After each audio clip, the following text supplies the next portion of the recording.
Welcome to Star Wars Newsnet Live. I am your host, Paul Herman. I will be joined today with Tyler. Mr. Tyler Bradshaw? I think it's Bradshaw, right? Yes, sir. Okay, good. I see. I'm terrible with names, so you'll have to forgive me. So anyway, we are going to be Brian will hopefully be joining us at some point. He's got some computer issues, but today we have a great show, I think, planned like we do every time I'm here and you're here and Brian's here and everything. But basically, we're going to be talking about Ahsoka Far, Far Away, episode 6, right? This is episode 6. So yep, episode 6. And I asked Tyler before. I'm like, is there anything we need to talk about? We is there any news? I know the Lando thing was kind of, I think, right before. I think, or last week. I wasn't here last week. I was on my other podcast. The saga continues. Go follow us there. They're having their episode without me. Love you guys. Anyway, but I have if you want to hear my thoughts on, the Shadow Warrior episode, I went a huge long diatribe on that. I should have brought, I should have been more prepared. I should have brought this up, but I don't want to open Pandora's box. Wait, we'll have like an after Ahsoka like analyzation of different things. Cause there's a thing I brought up in the saga continues, Tyler, that I really want to bring up now.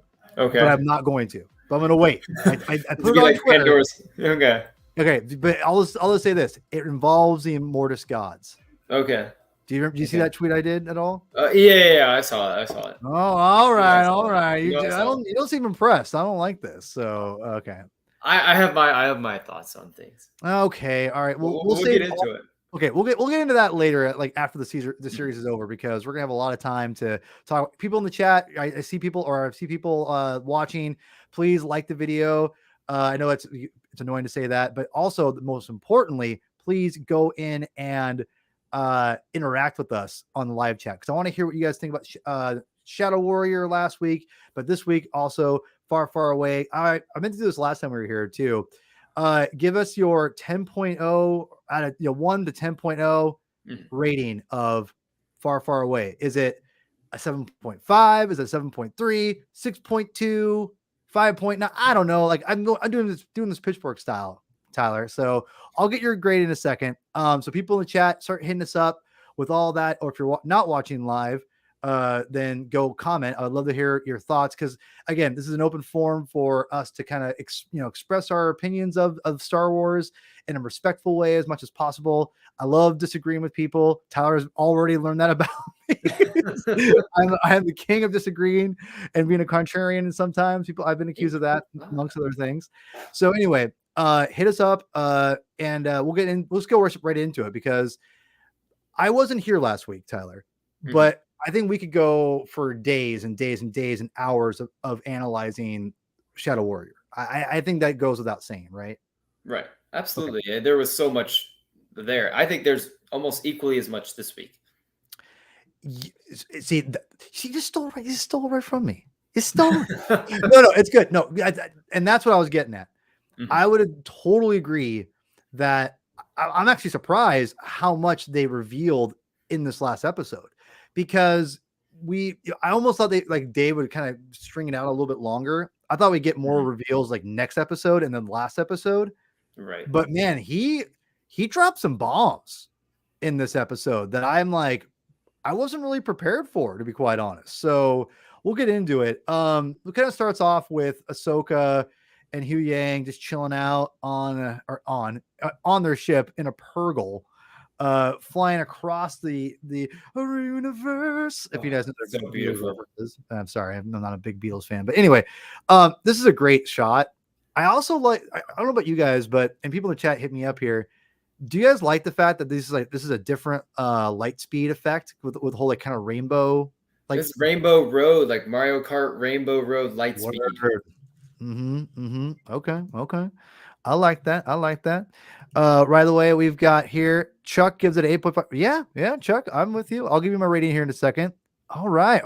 Guys, I love this. Keep giving us your ratings, please. Love it. So yeah, they're in the Purgle. I keep saying they in the Purgle. And they're hanging out, doing their thing. And I'm just really thinking to myself, what's going on here? Because now they're just kind of waiting around, this putzing around, you could say. And yeah, like it's just interesting here at this point, right? Like they're just kind of they're talking, and we get the whole far, far away, thing from Hugh Yang, which I'm very curious. Where do you land on all this, Tyler? Because the name when they drop that, it's a little too on the nose, but I don't. That's exactly what I was thinking. So Okay. I have some buddies of mine, and we joke. We count down like all the Star Wars stuff, and we talk Star Wars all the time, and we joke. One of them said at the end of the first episode, ever since with Dave's gotten to live action, there's always like one line from each episode he directs that is just writes that is just too Sure. just on the nose. It's just too obvious. And I texted him as soon as the episode finished. I said, that line that you always, say is there, that came in the first 5 minutes of this episode, didn't it? He's like, 100% came in the first. And it's not one of those things where it bothers me. Like, I just kind of chuckle to myself, and I'm like, Dave can't help himself sometimes. But then did you notice I saw this on Twitter, but from Star Wars Celebration, when the crowd was chanting and asking where Ezra was, and Dave told them he's far, far away.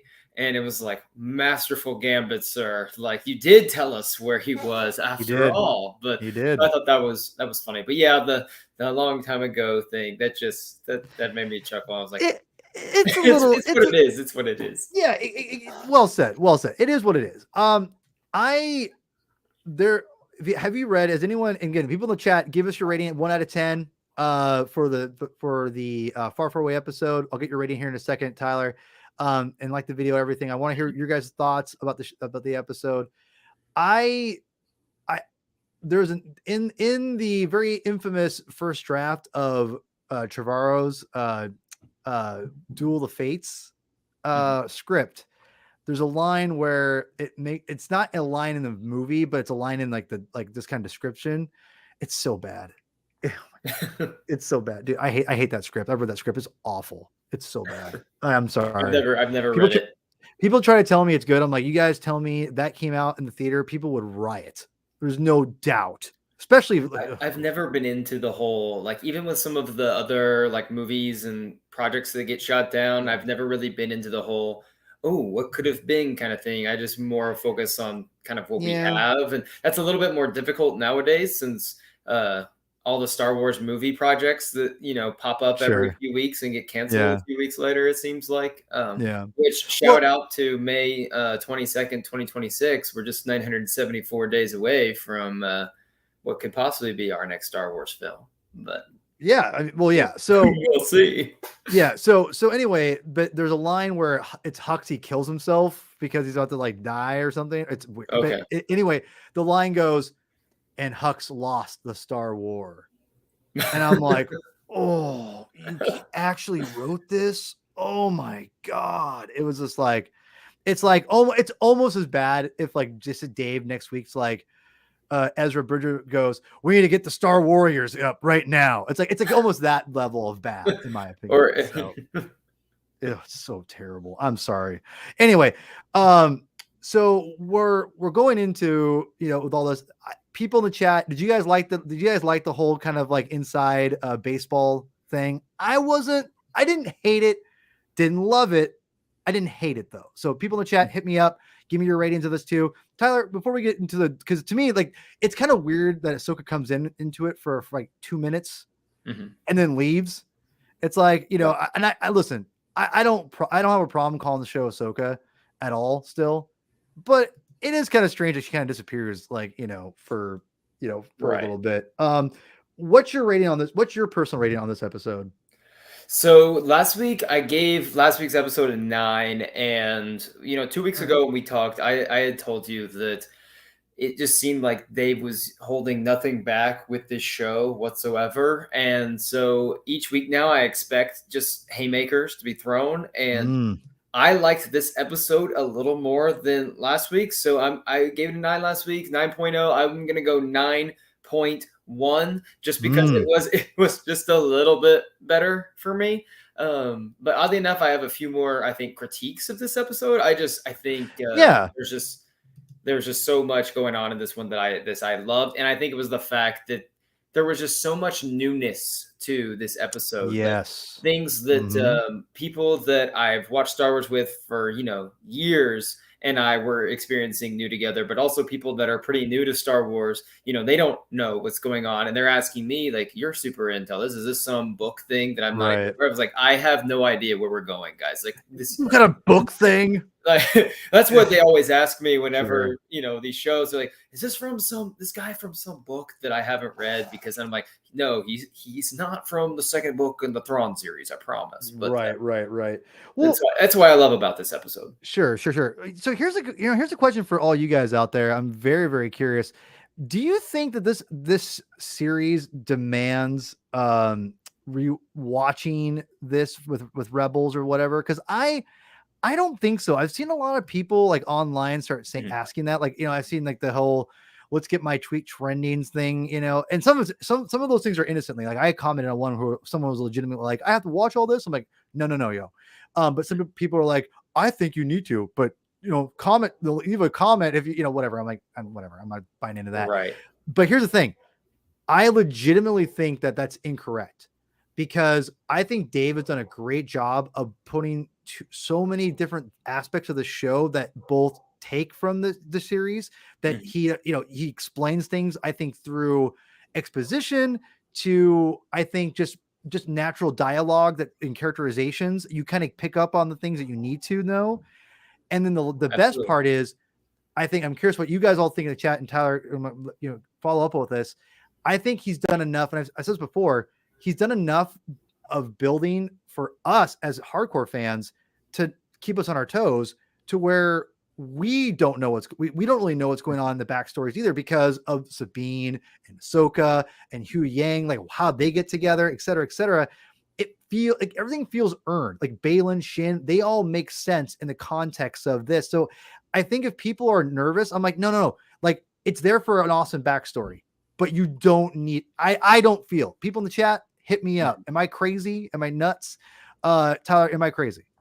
No, absolutely not. I would agree 100% with you that Dave has done a brilliant job of introducing the show for people that have not seen Rebels at all. I think that if you look at any, show, there's going to be character dynamics where they have a built-in relationship on the first time you're watching that you aren't aware of. Like, I think of when we don't know anything about Obi-Wan Kenobi's connection to the rebellion. We don't know anything about Obi-Wan's connection to Leia in A New Hope, but we are absolutely captivated by Luke and Obi-Wan trying to go rescue Leia and understanding that they need to go help her and get the plans to the Death Star. I think about different times in the sequel trilogy, even where, we're trying to help new characters out. There's history between them. It's just a thing that happens. Like, I'm a big Star Trek guy. There's a lot of Star Trek stuff. Why?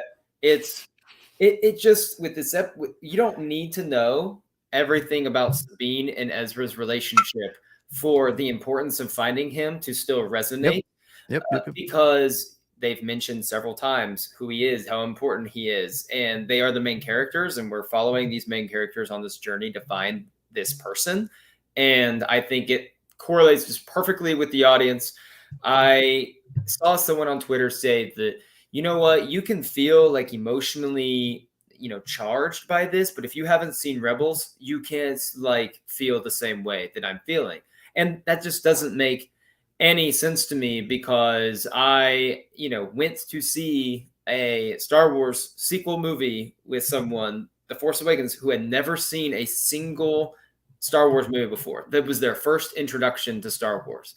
And they thought it was beautiful. They were captivated by it, and they cried when Han Solo died. And they had never watched anything with Han Solo in it. So I'm with you. I think Dave's done a good job of introducing this series for people who haven't seen Rebels, especially because, like last episode, so much of what's going on is things that are new for everyone watching. It's not some, one group kind of knows exactly what Peridia is or this new galaxy is all about. We're all on the same page. Yeah. Right. Or level, I should say level, you know what I meant. Right. So yeah, exactly. I think that's what's really interesting about what Dave has done, is that we know a little bit more, but that doesn't really make us like any better at this point in the story. That's what I was trying. Yeah, thank you for thank you. I appreciate Absolutely. that.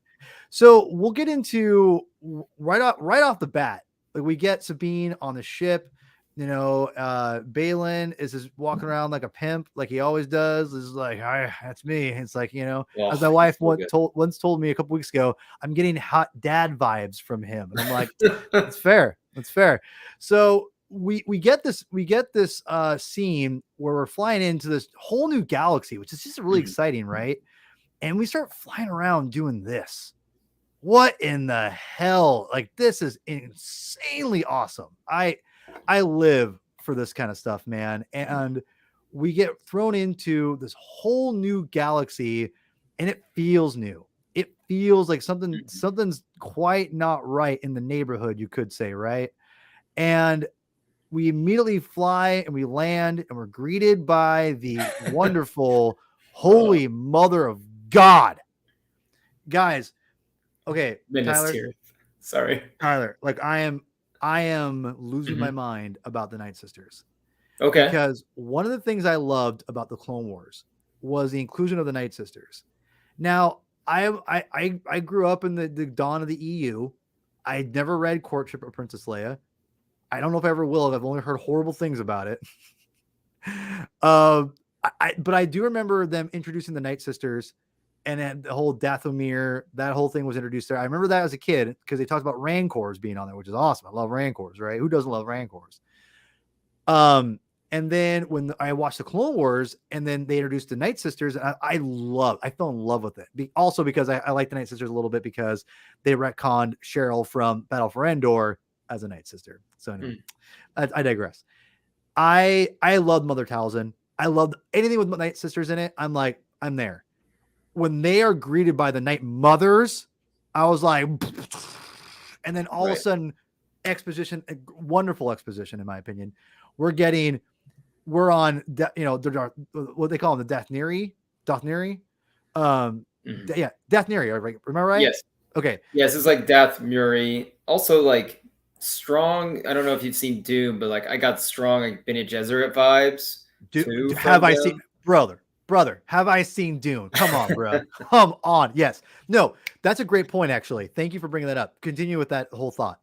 Okay, so yeah, just with their whole vibe, they're clearly able to when they're like, we weave the threads of time and we're at the sea, just like the Bene Gesserit been making things for thousands of years. And I just wonder, what have the Night Mothers, what have they been doing for all of this time to get to this point? Have things gone wrong for them? Have things been just right? It was the perfect inclusion. It was like very Lord of the Rings dash to Game of Thrones, Minas Tirith. Anyone's what Nate said. It did feel like you had that kind of just medieval feel to this planet while they're wielding the magic, and you feel the sci-fi of it all because there's lightsabers and blasters around. But the Bene Gesserit vibes were there, and I'm just wondering, and it goes all the way to Thrawn asking them to weave their dark magic once again. We'll get there. We'll get there. Yes, they were fascinating. Their clear disdain for Sabine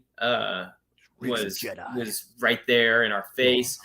So I'm really excited to see, are they going to be, coming with us on this, journey, or are they going to stay back and continue to impact things from there? It's hard to tell. It's crazy to think there's only 2 episodes left. Okay, I for one, I'm not here, as you guys can see behind me here.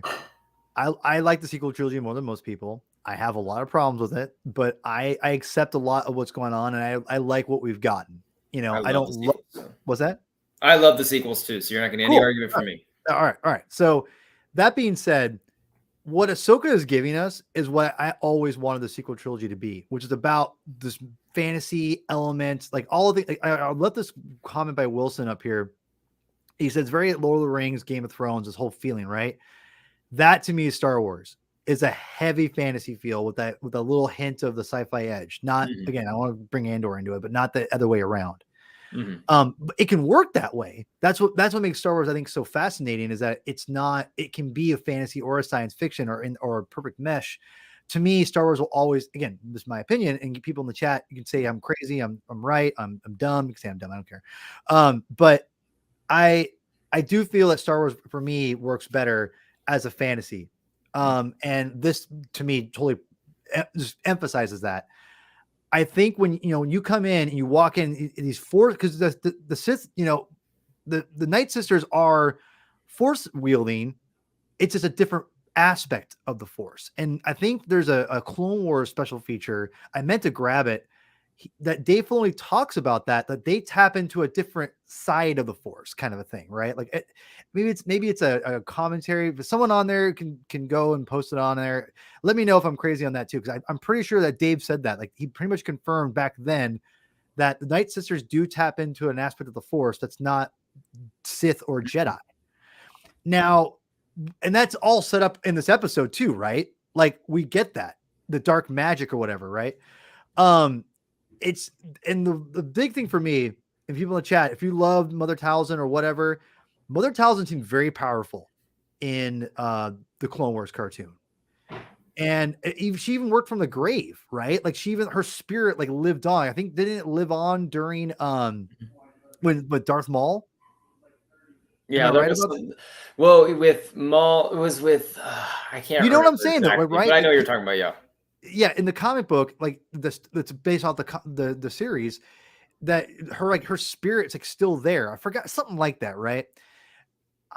I do, she seems really powerful, and it's telling that we go to Peridia, and who's here? 3 Night Mothers, like 3 of them, not 1, 3. And I think that's really telling and awesome. And this is exactly what I wanted. Like I wanted fantasy in the sequel trilogy. Didn't get it as much as I wanted to. Got more in this movie that I like a lot. I love Rise of Skywalker. I do. But this is the kind of stuff I wanted in the sequel trilogy, was this. And we got it. We're getting it in spades, baby, in this series. And this was a great thing. What, I love that all the voices are exactly like, Mother Talzin, where they're all like double layered. You have like the normal pitch, and then you have like the lower pitch, like they emphasize it, which I just love. I love that. Yeah, like your Betty Gesserit comparison is chef's kiss. I love that. It's perfect. It was interesting. Because what's your take on my girl Morgan here? Because she shares the same name as my wife does. My wife's name is Morgan. She doesn't have like the white, for lack of a better term, the Joker like face, like pale. Pale makeup that they kind of look. Yeah. I don't. Again, I'm like, not. Yeah, go ahead. It's kind of just like a translucent kind of almost vibe. Right. I'm not really sure where she's going to fit in this story. She obviously gets them here. She's listening to the Night Mothers. I don't know if she's a pawn being used by everyone just to get back, because even in the end, when you see her even question Thrawn for a moment about the resources and stuff, you could tell that he does not view her as anything more than just another person in his, army and its arsenal. And Thrawn just views her as a chess piece that he may decide to sacrifice at some point to move forward in the game. And I'm still trying to see where her, fit is, because she got us here. And now I think if any one of the villains is going to be discarded right now, she's probably towards the top of the list of people to, get the axe, because she's not going to be a villain that steps up and becomes a big bad. She's not going to immediately supplant the Night Mothers, I don't think, since they were just introduced. So if anyone's gonna, maybe get stranded on Peridia against their will, it might be Morgan Elsbeth. Or let me consider this, man. You're bringing up, the Lord of the Rings influences that Dave loves. What if she's Grima Wormtongue? Yeah, I mean, you know what I mean, though. What happened with Grima, right? So I mean, of course. I mean, I used a Lord of the Rings clip today to teach a lesson on connotation and tone to my students today. So we call that doing the Lord's work, Tyler. We call that doing the Lord's work. So all right, so we moving on. Sabine, like cool stuff with Sabine. They bring her down, and I gotta tell you, we all knew Thrawn was coming, right? like, and we know like Balin's kind of like Balin's doing something weird here. The introduction to Thrawn was pretty cool. We're gonna get to Thrawn in a second. We'll get to Thrawn. But the introduction was incredible. Like the Star Destroyer coming through and we all know it's damaged, it's bottled up, and when it lands, and we get they're stormtroopers, and I didn't even think about that, like because they're kind of stranded, right? So all of a sudden, like everything's repurposed. I love that. I thought it was really interesting and cool. What was your take on the whole like the Star Destroyer? Everything's kind of patchwork, everything. It's clearly in disarray, and I'm wondering how functional the ship is. As you can see, everyone's armor seems like it's kind of like you said, makeshift, put together. I loved Thrawn's entrance. It felt grand, as pun not intended for the Grand Admiral, but it felt like everything it needed. Like this is the villain you've been waiting to be introduced to. I saw some people say it felt a little flat, but when you hear the trooper start chanting his name, the organ hits and he comes in and and his first line, I don't want to like mess it up or whatever, but just hearing seeing Lars Mikkelsen deliver and hear his voice, he just has that just perfect, like silky smooth, but also, with that touch of menacing that you really need. And it was a great entrance, and you could just see that.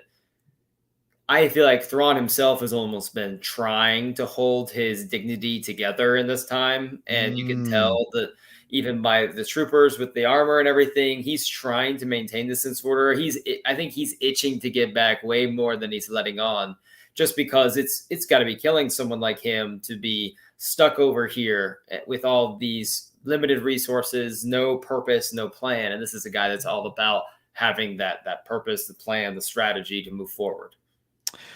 That's a really good point. I for one am just really, really fascinated. A couple things. Now, there's a little bit of a minor controversy about the little bit of the weight that Thrawn literally has on himself. Made me so mad when I saw something. Okay, all right. Okay. I want to listen. I am not gonna body shame anybody.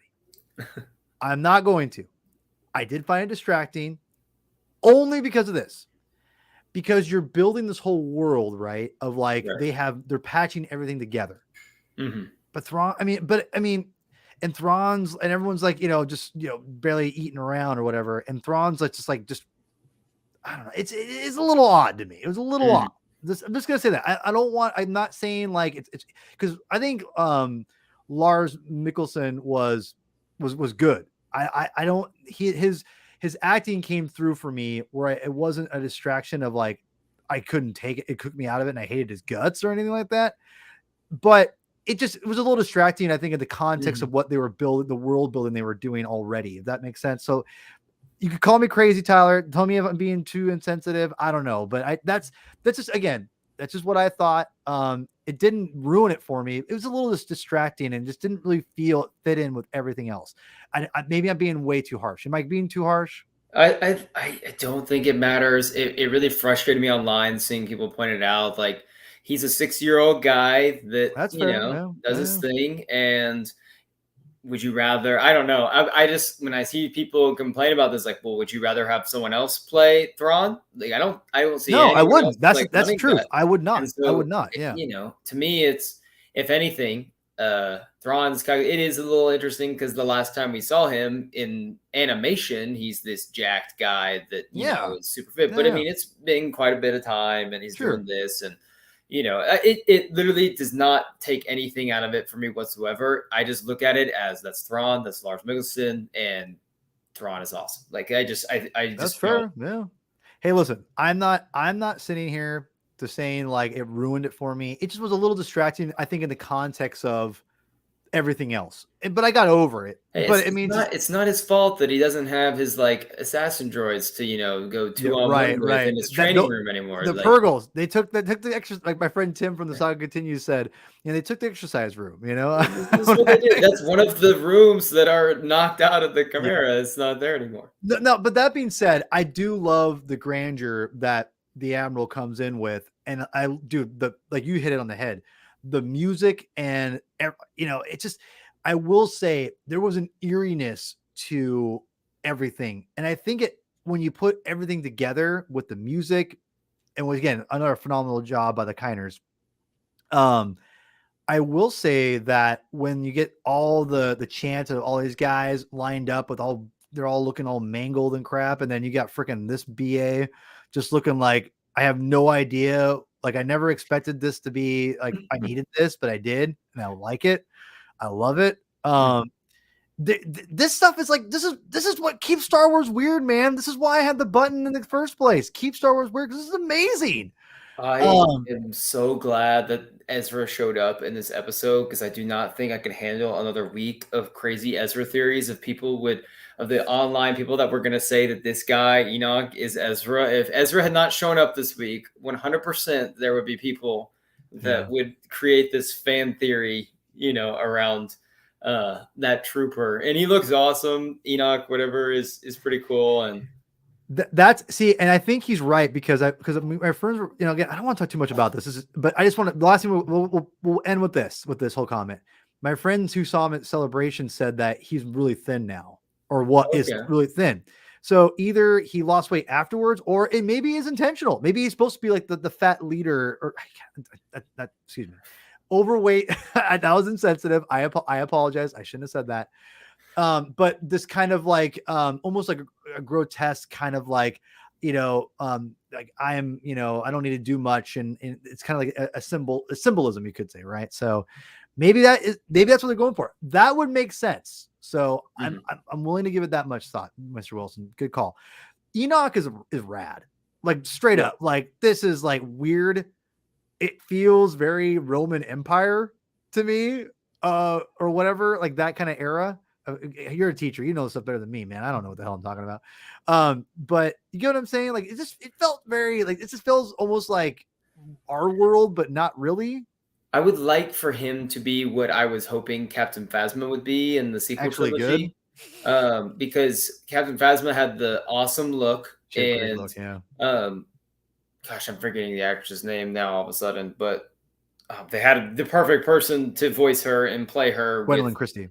Yes, Gwendolyn Christie is awesome, and love her. Yeah, I just felt like the way she just was I think she's underserved a little bit in the script. Absolutely. That she was given in the two movies. But I'm hoping that this can be maybe that second right-hand man, second in command trooper that does some pretty awesome things before he's off at some point, instead of just being, another, stupid stormtrooper that ends up, another Imperial guy that just, gets in his own way and shoots himself in the foot and easily gets discarded. Like, I hope that he is, because if Thrawn's choosing someone to be like the commander and chief in arms of his guys, I would assume this guy's pretty good, even with limited options maybe that he had. But I'm expecting some ruthlessness from him. Yeah. And he has the look and everything for it. Is awesome. I need this action figure yesterday, man. Oh my God, it's so rad. Maybe in 3 years you'll get it. No, dude, we're getting some great figures here soon. I've got a bunch pre-ordered. I'm ready to go. It's just I think I'm just still upset at the fact that sequel trilogy action figures and stuff, just we're still waiting on some of the like Ben Solo stuff. We're still waiting on things like that, but that's a whole other conversation. I'm just gonna say this right now, and we'll move on. Where the hell's my Finn Rise of Skywalker Black Series? Like, where is that?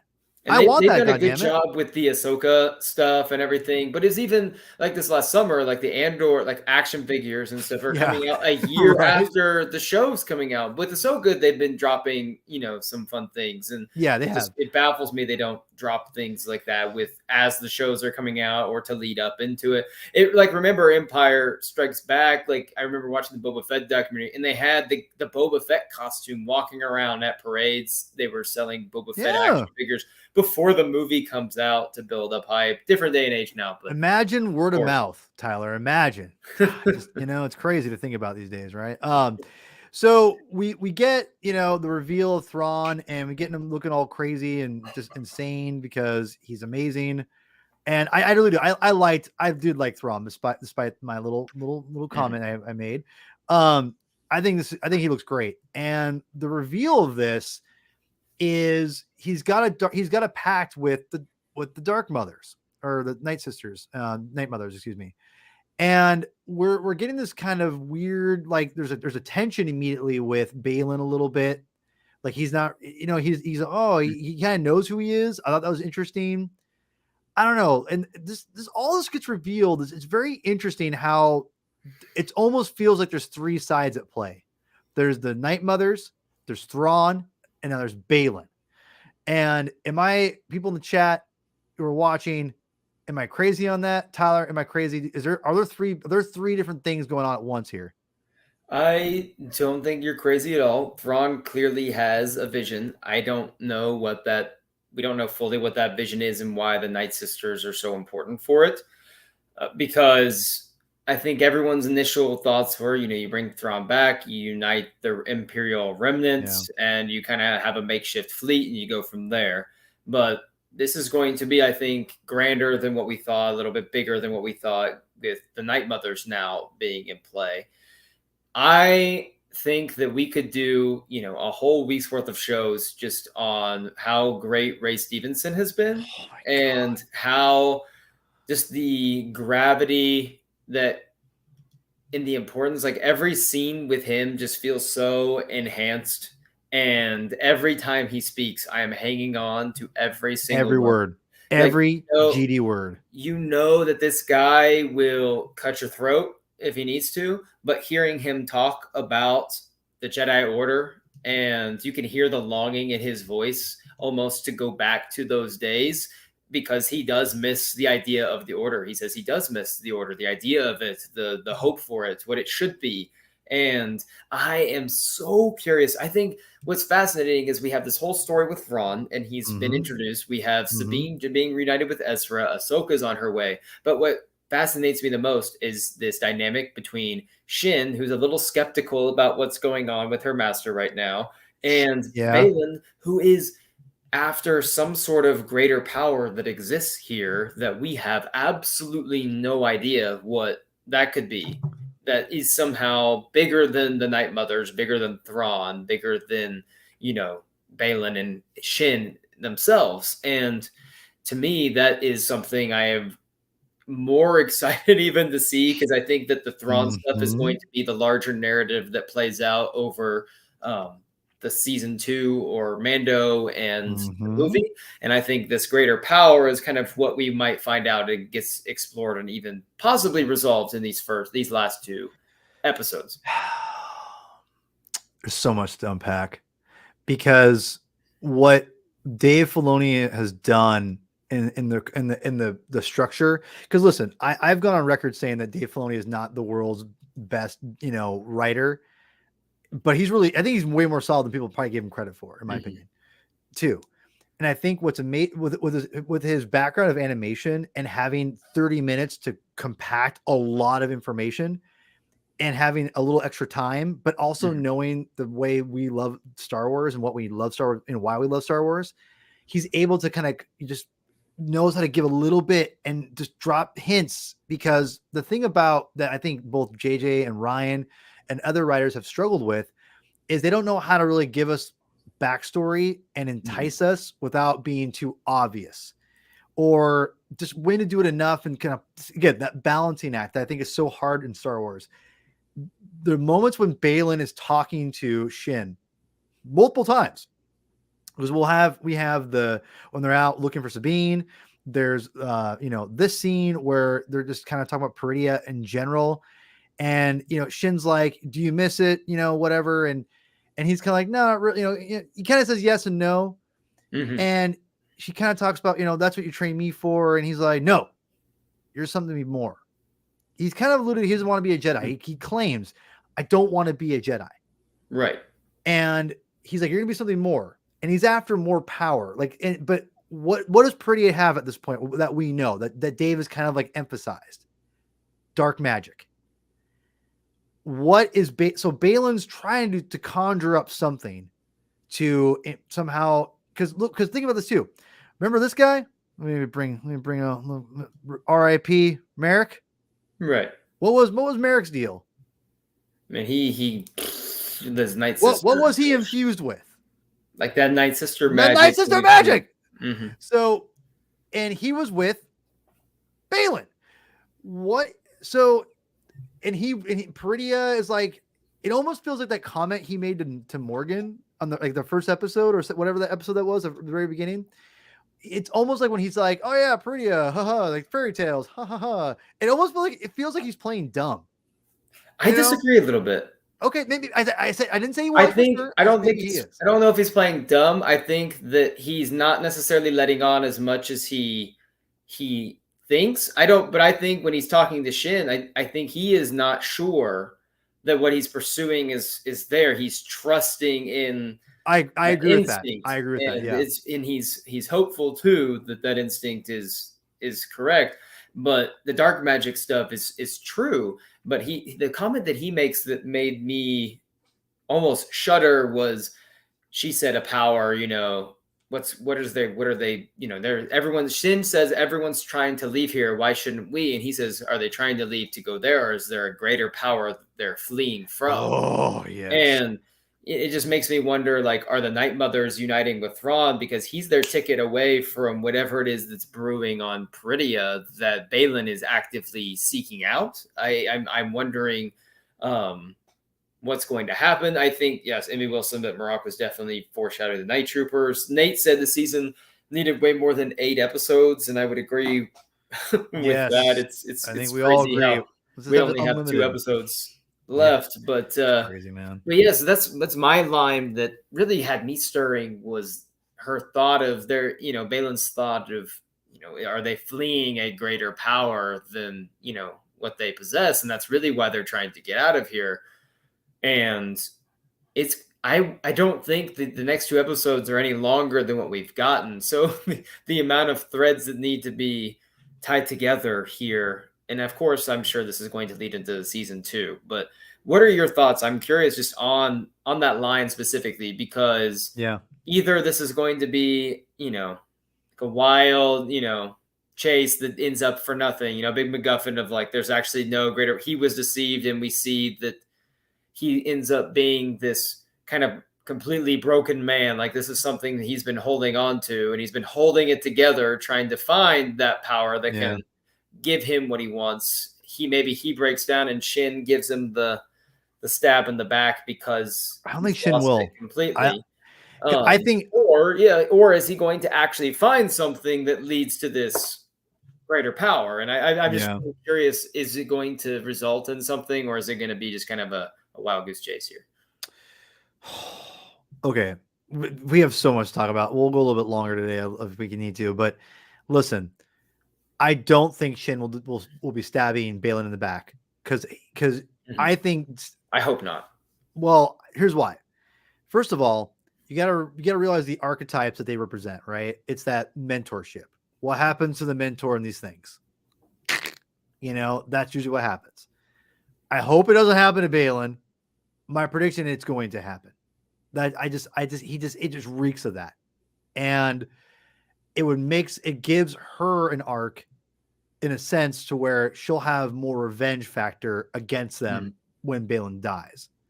So I hope I'm wrong, because even if it's not Ray Stevenson, the character of Balin he's established is incredible.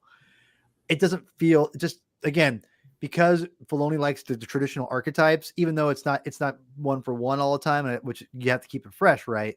I do think it'll follow that mentor. He will be the one perishing, because again, it gives her more motivation to like go after Sabine and Ahsoka and whatever, right? It's like a evil version of, and you can tell me I'm crazy on this, of Qui-Gon Obi-Wan, where you have the eccentric master and the student that's like, I trust you. I'm gonna question you sometimes, maybe, or I think that something's a little weird here, but I'm gonna follow you through this. Like I'm gonna follow you, but just maybe a little bit more. But Tyler, unhinged.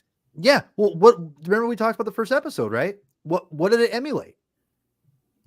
Qui-Gon and Obi-Wan, right? How everything is almost like it's a mirror of their introduction, right? So you're spot on.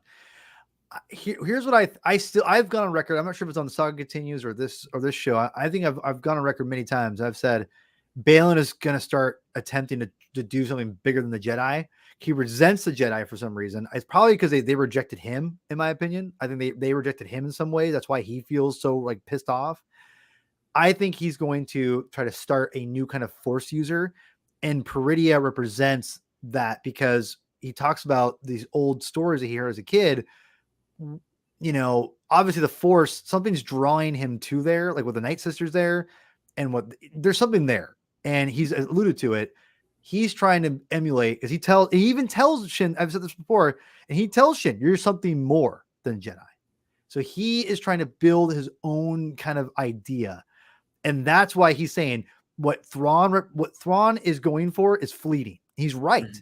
Because power, to get this unlimited power like that is someone's always going to take it away. You have to build something that's bigger than this just raw power. Have to build an idea.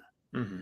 And he knows that with the Force and having Force users on his side that are, you know, tapping into these things, they have the ultimate advantage if they, you know, but in his mind, what the universe or the galaxies need or whatever. Right. So that to me is what Balin's doing. I think he's trying to gather as much information of the Force to emulate this new order of whatever. And I gotta be honest here too. I've gone on record saying, I don't know if they make it out of this galaxy. I don't know if Ahsoka and all them make it out of the season. Like, not like die, but I don't know if they leave this new galaxy. It's tough because ultimately, if you know that Thrawn and everyone are going to get to the new galaxy, there's going to be some sort of, because it's going to cross over with everything.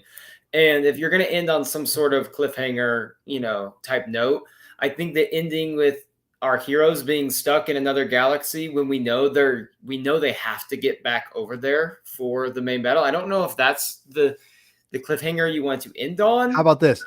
Let me end on this, homie. Okay. And me and Kyle from the Saga Continues had a huge argument before we recorded about this. I mean, we were like yelling at each other, which is classic me. What if I told you?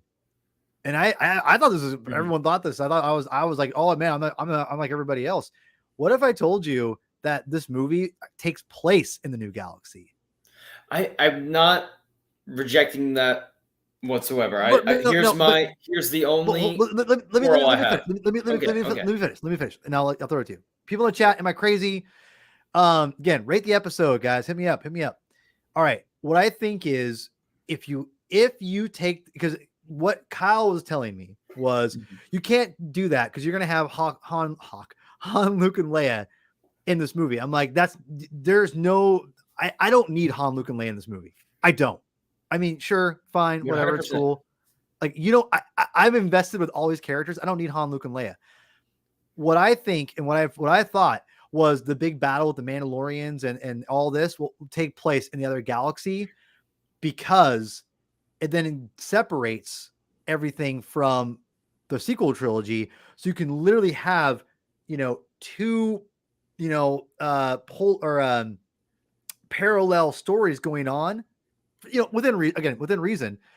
And that way they don't ever interject because, like I've said before, it doesn't really make sense that the Shadow Council and all this and like the Resistance are the only ones who know about it. And then in the New Republic's like, oh, we got attacked by, you know, Thrawn and everybody, but we're good now. We've already outlasted one insurgents. We have another one. We don't have to worry about the other ones anymore. I mean, it doesn't add up. It makes Mon Mothma and the New Republic look really bad. So it makes more sense if my dog is going crazy. Sorry.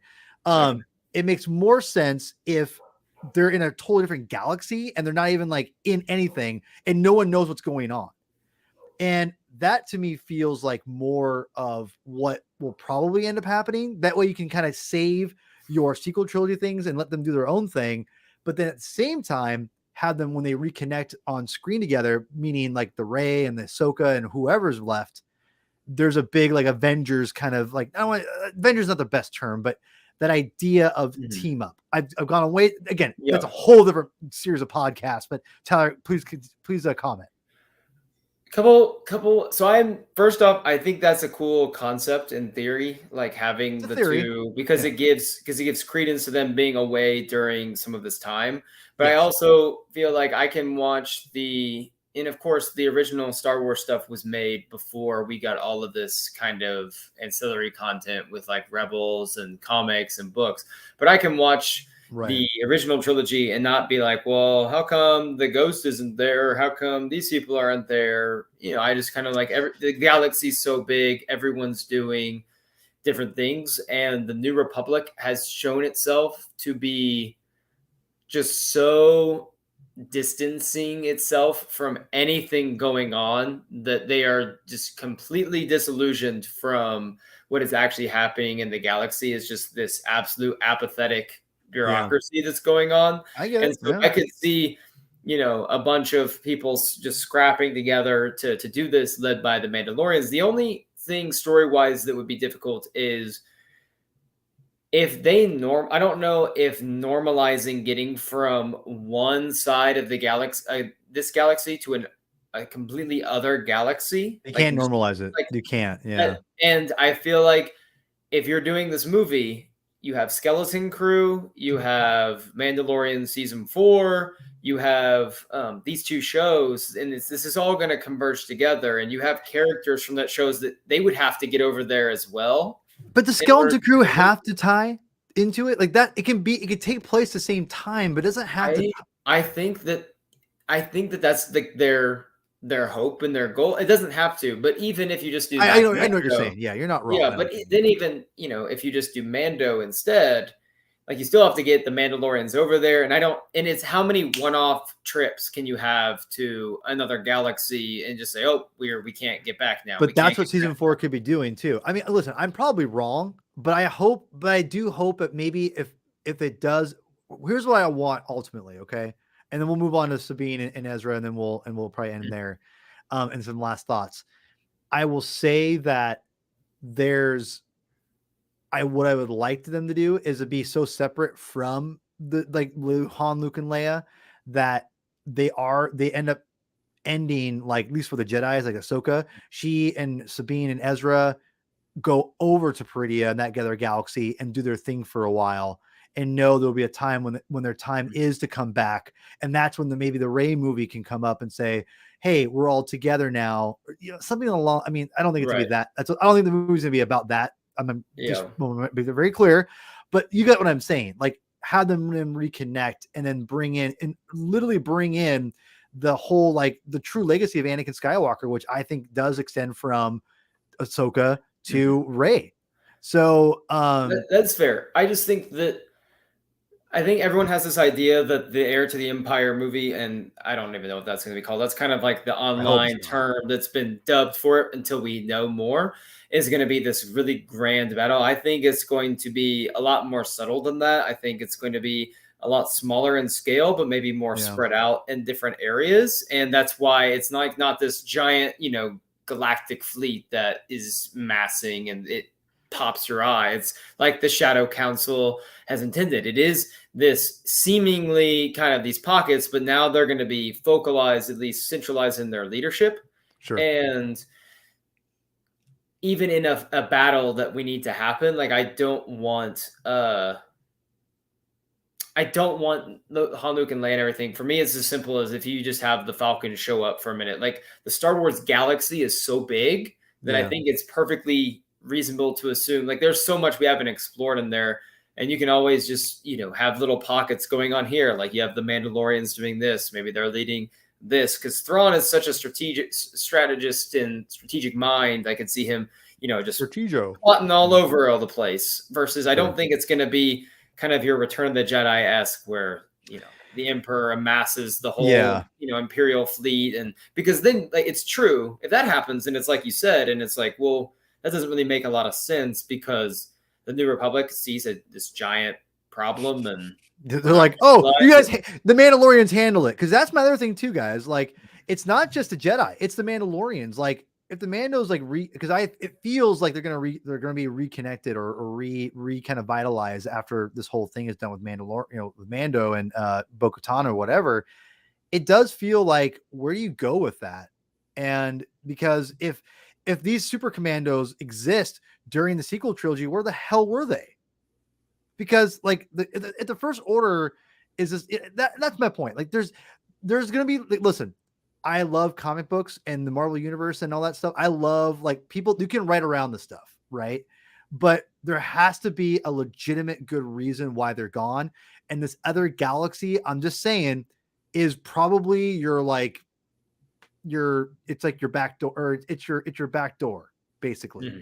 You know, it's like, okay, we have this as a backdoor option if we need to, and we can use that to, like, when we can wrap everything up and say, well, how do we explain this? How do we explain that? Well, backdoor, other galaxy, and then it's done. So yeah, that just gets a little squirrely for me, because I'm like, I don't want it to just be this cop out. Like, let's, instead of saying, if it works as a story, then I'm great. But if it's just this cop out, listen, because they don't want to do it, you know what I mean? Listen, Tyler, I'm not sure what franchise you're a fan of, but Star Wars is like the king of cop outs, starting with George Lucas himself. You know, what happens in Return of the Jedi? Oh, Leia's my sister. Who cares if I made out with my sister? You know what I mean? Like, you get what I'm saying? Like, there's ways around it. Like, you're not wrong, but you kind of, at this point in Star Wars, like, that's kind of par for the course, because there's always course correcting, it feels like. And I think a whole other galaxy, though, like that's a little bit bigger than just, you know, a plot detail in a movie, or we're gonna throw this person with play, like a whole other galaxy. He made out with his sister. Come on, like, that is like, it's, oh, come on, it's like the king of cop outs, and it's like, I don't know. Listen, we could go on for, this is why I love debating with you, because we can just go on. I could go on. I could talk to, like, this stuff for hours, homie. Like, it'd be great. So I love talking this stuff with you. And everyone in the chat, thank you so much for commenting and everything. So we'll wrap up here, because listen, I like the Sabine stuff with that creature. I forgot what it's called. It's like, that's Howler. Dude, that's so my dog. I have 3 dogs. That's one, like, my youngest dog. She's like, that's her completely. It's like, she's crazy. And I love that about her. And Filoni's a big dog lover, so, like, it makes sense that, like, he would have this, you know, this dog, whatever. It was great having, again, like, you just put in, like, a little bit of the threat with the locals, and then you get the lightsaber out. It's like, man, this is great, like, stuff. I loved when Enoch is like, you know, happy dying. You know, whatever he said, like, have a good death. It's like, have a good death. It's so good. I love Enoch, dude. I just want an Enoch figure so bad right now.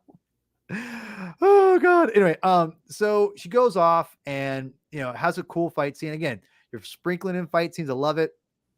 And then we get the little turtle things, and it turns into Return of the Jedi for the best. Like, and listen, this is not me. I love the Ewoks. I'm not ironically like an Ewoks either. I legitimately love Ewoks. And I actually legitimately, Tyler, people in the chat, I don't even care if y'all think I'm crazy on this, but it's my phone. I love when you cater to that little kid audience, because that, to me, keeps things grounded and wholesome and not in a cheesy way, but it kind of reminds you that what Star Wars is. It just kind of reminds me what Star Wars is based on, and Star Wars is for. And I just seeing these, like, little innocent turtle creatures, and seeing how, like, you know, Ezra is, you know, right with them, and he's befriended them. And I just love that we have this, just again, a call back to you know, the Ewoks a little bit, but in the best way possible, at least in my opinion. I'm curious what your thoughts were with Sabine and that whole sequence. The first major thing is, oh, it was so good to see our boy. Like, there's been so much made of what state of mind Ezra's going to be in when we see him, when he returns. And a lot of people are like, is he going to be a little bit twisted? Is he going to be a little bit, you know, really hurt? Like, is his soul going to be intact? Like, what kind of mental state is he going to be in? And of course, we saw him for just a few seconds, and there's probably a lot of hurt going on underneath there. And there's a lot of pain because he's been separated from everything he's known. But at the core and at his heart, you saw that he's still Ezra. Like, he's still that guy that would absolutely get stranded somewhere and befriend the turtle people and just travel around with them, helping them out. And learning to speak their language, like that, in him connecting with creatures is his gift. That's something that they, led to the Purgle helping, him get over there, and for him to just be chilling in a hut with the turtle. It to me, it was the perfect way to introduce him. Like Sabine gets there and he's just leaning against there, like, what's up? Like, and as soon as you're muted, so you'll want to unmute. But as soon as Sabine saw him and you see him there, it felt to me like we had seen the Ahsoka series Sabine, and in that moment, once she saw him, it felt like there was like a mood shift, and you see the Rebels version of Sabine, like they're almost kind of their normal banter come back and forth, and I thought that some people said they were too subdued in their reactions upon seeing one another. But at the same time, I think it was, so you know how sometimes when you are so overcome with emotion and, maybe you haven't seen someone in a while or whatever, it's almost hard to express what you're feeling. Yeah, And Sabine's a Mandalorian, and Mandalorians have a hard time expressing what they're feeling. So for me to like see her kind of trying not to react too much and try to play it cool, like, hey, I see you. And you have Ezra, who's always tried to play it cool in front of Sabine. Like, sure. To me, it felt perfect. Like they slipped into that dynamic, and I thought for that moment, it's perfectly fine. Like, because we're not going to get into the dirty details of why she's there and how it's all come about. That's going to happen later. But just for this brief moment, letting us have this just brief interaction with them together again, and just kind of some happiness, because I think there's going to be a lot of tough conversations to come. I think it was the right way to send us off, just to let us know. I think it was just all about letting us know that he is, for right now, he's okay. Like, he's not. That's a good point. Yeah. It's not like he's not hurt or there's not some trauma there, but he is okay. And they are a family. And I think it was establishing to the audience, like, these two are family. So I'm curious. Yeah. What do you think about it? You kind of sold me on it more, actually. I didn't love it or hate it. It was fine. It felt very anticlimactic, which I think you bringing that out, you talking about it, makes me like it a little bit more, to be honest. When I look at that perspective, this is why it's really, really helpful to listen to people instead of be on your guard all the time. People, it's you can admit when you kind of go, yeah, you know what? That's a good point. I like that. I didn't love it at first, but you bring up some great points about Sabine going, this is the first time we're seeing the real Sabine from Rebels. And again, like there's that whole side of her that she has been locking away and has been unlocked. It felt very anticlimactic. And I think that's my only real criticism still, is that it felt like they were a little too like, oh, what took you so long? Like I think it should have been a little bit more of an energy there. Again, that's just my perspective. Keep on the chat. Let me know. Did you think that was the proper response? Do you think they need to be more energetic?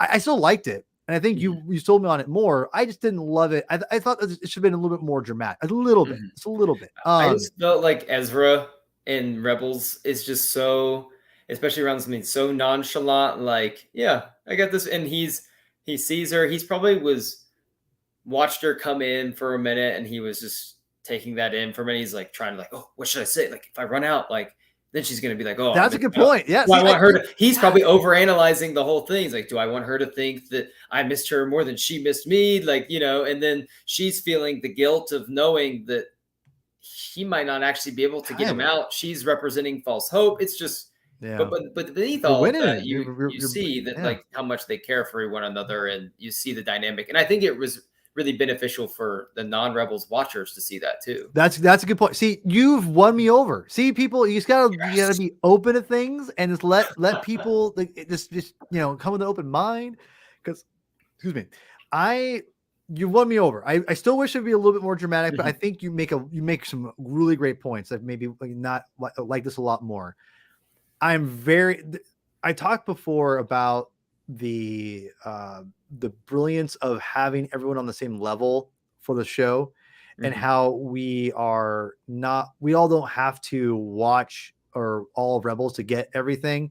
I think this is a great example of that. It feels earned. It's special. And it going back to for us as the hardcore fans, you're talking about there's so much storytelling that's just ripe for picking when you're thinking about not just Ahsoka and Sabine, but now Thrawn and his whole insurgents, and then or his whole army mixed with Enoch, with Ezra and the turtle people and the planet. And it just there's there's literally so much you could do with ancillary material that we both love, right, Tyler? I mean, like with comics and books and everything. I mean, like I'm gonna throw it out there. Like, I think it'd be kind of rad to get a video game. Like, and I say that because it's never gonna happen, but that'd be kind of cool to to explore Peridia through like maybe Ezra, like, and as a video game in some ways. Like, there's my guilty pleasure book that I've wanted from the series is the book about Ahsoka and Sabine's mentorship before the separation kind of thing. That's kind of like dude, my it's gonna happen. It's gonna happen. I mean, I'm listen, my guilty pleasure would be give me a 12-issue maxi series, of written by Charles Soule or something like that, because Soule I think is the best Star Wars writer out there right now. But at any rate, it just kind of I will say when he's like, how did you get here? Oh, I won't worry about that right now. Like, yeah, right. Like, why would you wait? Like, there's big SH happening. It's like, why? Like, I don't know. I'll push back because I think that there's some times where I'm not like, sometimes my girlfriend tunes into some of our streams. So I don't want to say anything, but like we had a talk today about something. It wasn't a bad talk. We were actually really talking, and it was about to go deep. It was about to like a deep, and I'm sure like with you and your wife, like there's times where you'll have like deep conversations. But yes, I told her, I was like, let's just enjoy. Like, I hadn't seen her in a while. I was like, let's just enjoy this evening. Like, let's just enjoy this. And we'll talk about that. Like, we're getting Tyler's relationship stuff here. This is great. And I think that is similarly here. Sabine is like, let's just sit here in this moment for a moment, because we haven't seen you in 10 years. Like, let's just because there's going to be time. We're gonna have time for that. But like, I just seen you for the first time, and then I 100% understand the argument for the unreserved emotion. Like, oh my gosh, I'm seeing you. I also think that sometimes when you haven't seen someone you really care about in a long time, especially like sometimes family members, and then the first time when you get to the family reunion, you get together, there's like that awkwardness at the beginning. Like, how do we talk to each other? How do we talk to each other again? Like, we know we love each other and we're really there for one another, but and then it sometimes does start with that awkward little, banter at first, and then eventually is there. Oh my God, Tyler, you crazy, man. You're winning me over all this stuff. This is great. There was, so yeah, next episode's gonna be very interesting because we've got, we have we'll just kind of briefly talk about this. There was something that the Night Mother said something, and I forgot what it was, but it really I wanted to bring it back up. I forgot what it was. Oh my God. It was basically about how there's something like they're building toward, like they kind of reference that something else is lurking.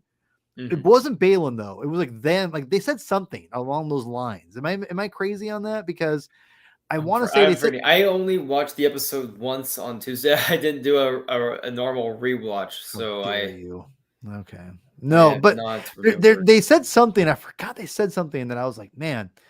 But the only thing I could think of would be just the loose thread of someone coming that they weren't aware of, which was Ahsoka, like, I think is what they were talking about. And that's when Thrawn did the whole, we're going to assume she's alive until proven otherwise. Right. And then he wants to know about her master and all those things, which he'll soon learn. And he knows that Vader was Anakin and everything, which I think some people had a hard time separating these two episodes, like the previous one with Shadow Warrior and Far, Far Away. Yeah. I think it's going to tie together really nicely when Thrawn tries to use Anakin / Vader against Ahsoka once he starts learning about her history and past. And I think people didn't like this episode.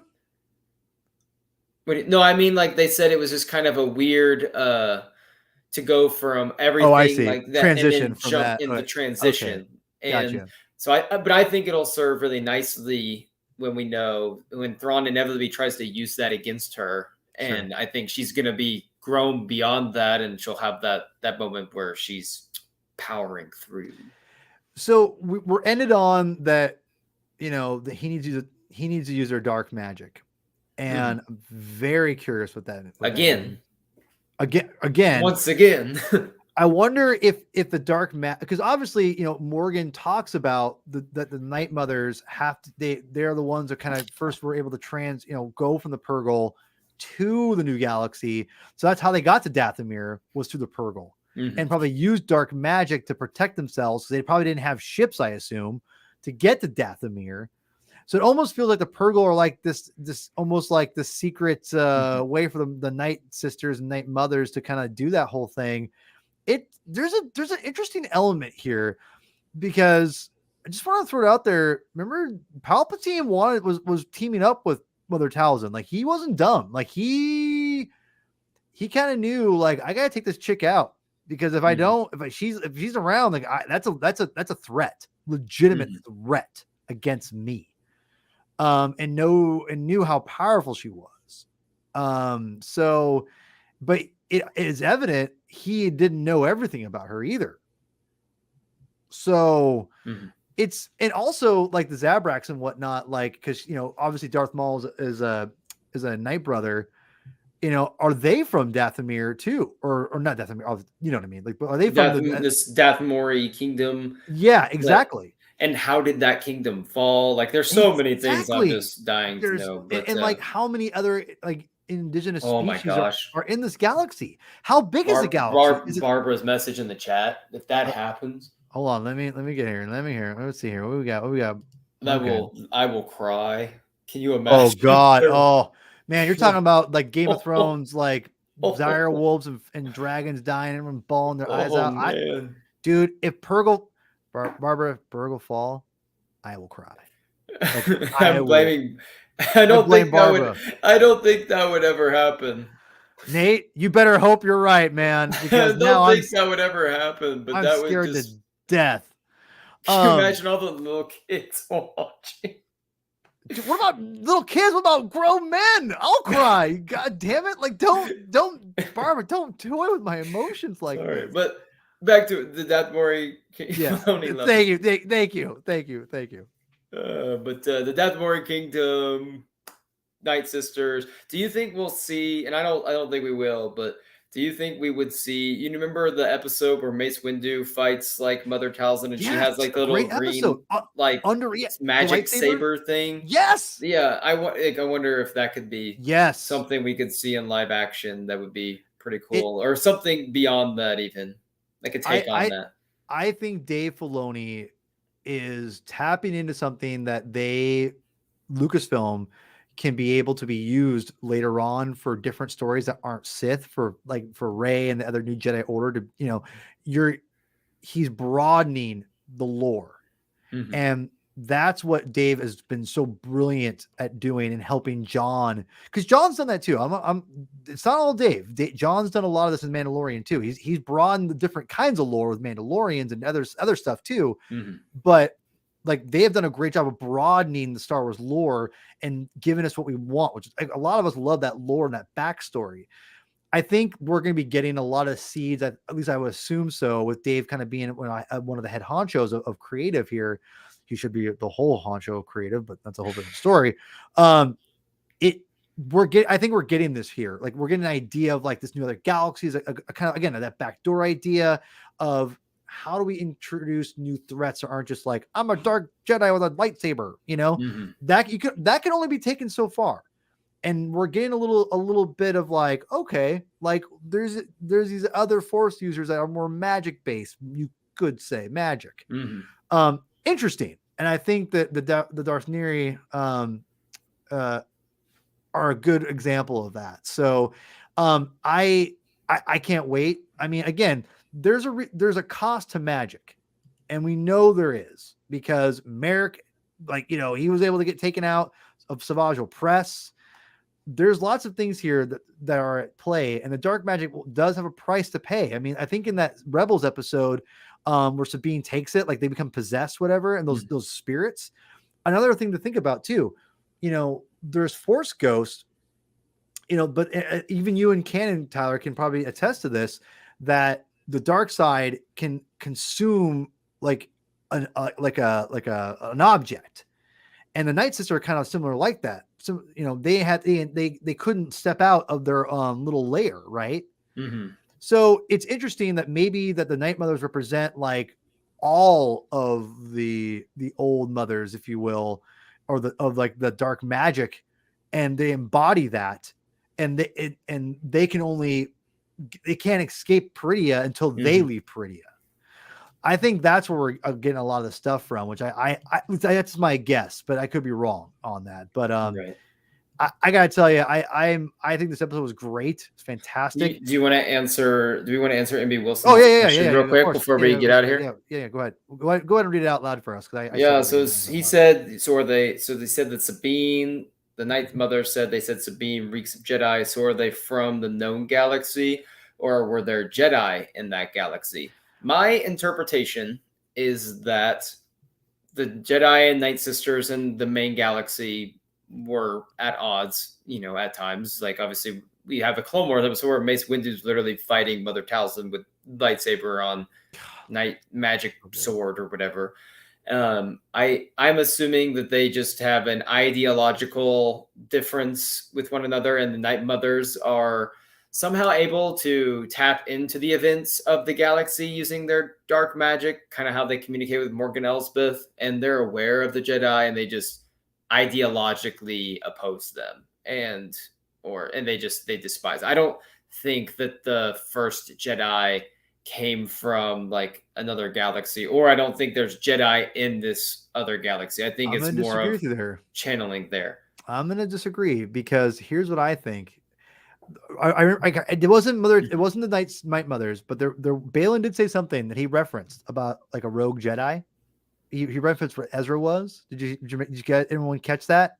She's like, well, was Ezra part of the temple? And what does he say? No, he's like some kind of Jedi. Again, maybe it's a real world term that I'm just too dumb to know. But do you remember what he called Ezra? Like, I know. Yeah, it was starts with a B or something like that. Like, it was something. He was like trained like that or something. I can't remember exactly what it was, but you almost get like that. Like, he almost looked down on that. You get what I'm saying? Like, cause he knew exactly what the term she was looking for. He was like, no, that's not the same. And he referenced it. He called it a certain kind of Jedi.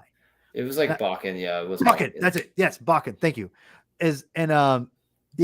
Thank you. Exactly. There you go. Like, you got the term now for these rogue Jedi. It's everyone's on. Thank you, everybody. I can't remember any of these. I'm terrible with words and letters and just being smart in general. So I just want to say that you do now have a term to call these gray Jedi. Again, the brilliance of Dave Filoni is in a casual conversation with Shin and Balin, just being like blah blah blah blah. Oh yeah, Bakken Jedi. It's like, wait, what? Like, wait, did you just give us a term that we haven't heard before? And maybe, am I crazy on this? Like, am I just throw it out there? So, and the last thing I'll say to kind of cover about your point about the Night Sisters and knowing Jedi, I think it's very possible these Night Mothers could be ancient and could have fought Jedi back in the day and come back. Okay. Like, yes, that certainly makes sense. I mean, I think they're like the founding mothers of Nightsisters. You think they're the founding mothers? Whoa! Like, I think I took it as like these are the great Night Mothers that they're the only three remaining. Like, they're like the ancients, so to speak, or something, and they're the last three that are there. The reverence, like Morgan Elsbeth is on such a lower tier than them. When she walks up to them, all the mothers exactly are who higher is tier, in charge. right? I mean, but at the same time, when you see like in Asajj Ventress or some of them interact with Mother Talzin, there was like some reverence there, and you knew who was in charge. But with this, it felt, it just felt different. I don't get the same. There's just a level of superiority that they have, and this like kind of vibe that like they've been around for a long time, like a long time. God, man, bro, like when we're done with this series, we're gonna have 2 weeks. yeah, like when okay, we've got so much material already to go on for. I could go on for hours. We're gonna have a dedicated Night Sisters episode because the implications again, a lot could change in 2 episodes too. They could be like wiped out completely. I'm like, oh, that grows out that idea. It opens with just beheading. It's just like this Clone Wars episode with Grievous where he goes in and just destroys everything. And it's like, oh, there they go. I don't think so. I think they're right. Dave's introduced them for a reason. But I just gotta say, with it gives, if they survive, which I'm assuming they are, or in some capacity, right? The Dathomir species or whatever, these beings, their species is not wiped out as we thought there were. Is what was what I'm saying, right? I would say that it gives a lot of interesting new meaning to what Mother Talzin is doing in the galaxy, or this other galaxy. It makes it a lot more interesting. That's all I'm going to say. Because what she's doing is kind of Palpatine-ish, but she gets she's almost, her sentimentalness is her downfall, if you think about it. So, which Palpatine never going to happen, right? So, just we do our big analyzation of Night Sisters eventually. Just keep that in mind. So, I can't wait for next week. God, dude, this show is just this show is like the best. It is the best. It's my favorite Disney Star Wars. It's like as long as it just doesn't completely suck the last 2 episodes, which I don't think it's going to at all. It's going to be my favorite Star Wars post anything of George Lucas. There's no doubt about it. It is just it's injected into my veins. So anyway, this is all about Ahsoka, which I love. I didn't miss her, but it was nice to get like the other stuff too. Also, a big Clone Wars trait that Dave picked up on, in my opinion, whereas like he wasn't afraid to focus on not the main like Ahsoka and Anakin, and he wasn't afraid. He knows we want more. Yes. He gave us more, and I love it. So, all right, Tyler, we're out of here. We talked a lot. Awesome. Where can people like follow you on you need more people? They need to follow you more because like you're a great follow, even though you talk about the Thunder, which I will not tolerate, and I will mute you. Wait, it's only gonna get more here in like 3 weeks when basket training camp starts here. So at TyBrad5 on Twitter. That's and you're a teacher. Social media is something I try to avoid as much of as I can. But Twitter is where you can find me on there at TyBrad5. The Kira book that comes out in October. Oh man, I was a little bit skeptical, but I am about halfway through now, and to be honest, I have been pretty impressed with it. It's not a masterpiece. What Star Wars book is really, honestly? There's a few. I mean, there's some out there.